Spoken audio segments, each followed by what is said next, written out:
मनसेचा आज 19वा वर्धापन दिन आहे। पिंपरी चिंचवडमध्ये वर्धापन दिनाच्या सोहळ्याचे आयोजन करण्यात आलेले आहे। मनसे अध्यक्ष राज ठाकरे यावेळी सर्वांना संबोधित करणार आहे। काय नेमके ते मार्गदर्शन करणार याकडे सर्वांचं लक्ष लागलेलं आहे। मनसेचा 19वा वर्धापन दिन आहे आणि त्यामुळे मनसैनिकांमध्ये उत्साह पाहायला मिळतोय। आज राज ठाकरे त्यांना काय मार्गदर्शन करणार, काय संबोधन करणार हे पाहणं महत्त्वाचं ठरणार आहे। पिंपरी चिंचवडमध्ये मनसेच्या वर्धापन दिनानिमित्तानं राज ठाकरे यांची तोफ आज धडाडणार आहे। चिंचवडमध्ये कार्यक्रम आयोजित करण्यात आलेला आहे आणि त्यासाठी राज्यातील सर्व मनसैनिक एकत्र येणार आहेत। राज ठाकरे हे संबोधित करणार आहे। राधाकृष्ण मोरे सभागृहामध्ये या कार्यक्रमाचं आयोजन करण्यात आले आहे।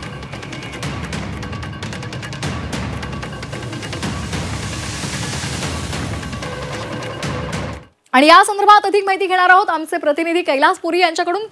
कैलास, कशा पद्धतीचं वातावरण सध्या पिंपरी चिंचवडमध्ये पाहायला मिळतंय? कारण आज मनसेचा 19वा वर्धापन दिन आहे। राज ठाकरे काय बोलणार याकडे साहजिकच सर्वांचं लक्ष लागलंय। चिंचवडमध्ये राज ठाकरे यांचा सर्वात मोठा कार्यक्रम आज पहिल्यांदाच होतोय। यापूर्वी राज ठाकरे काही प्रचार सभांसाठी पिंपरी चिंचवडमध्ये आलेले होते। त्यानंतर शहराध्यक्ष जे सचिन चिखले आहेत त्यांच्या कार्यालयाच्या उद्घाटनाला आले होते।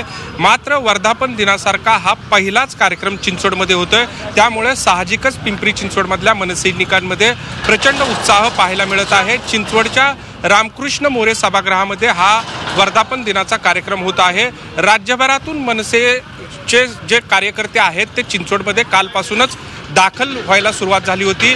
आजही सकाळपासूनच रामकृष्ण मोरे सभागृहामध्ये मनसैनिकांची हजेरी जी आहे ते पाहायला मिळत आहे।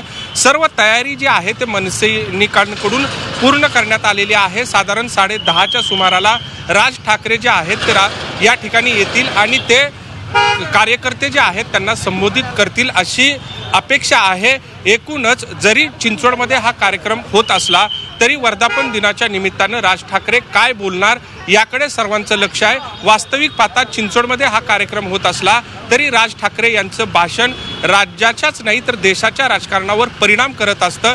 त्यामुळे सध्याच्या राजकीय परिस्थितीवर राज ठाकरे नेमके काय बोलतात याकडे सर्वांचं लक्ष लागलेलं आहे।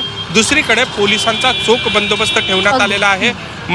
मनसैनिकांची सर्व तयारी जी आहे ती पूर्ण झालेली आहे आणि आता राज ठाकरे येण्याची प्रतीक्षा जी आहे ते मनसैनिक जे आहेत ते करत आहेत आणि ते काय बोलतायत याकडे सर्वांचंच लक्ष आहे। धन्यवाद कैलास, आपण दिलेल्या या माहितीसाठी।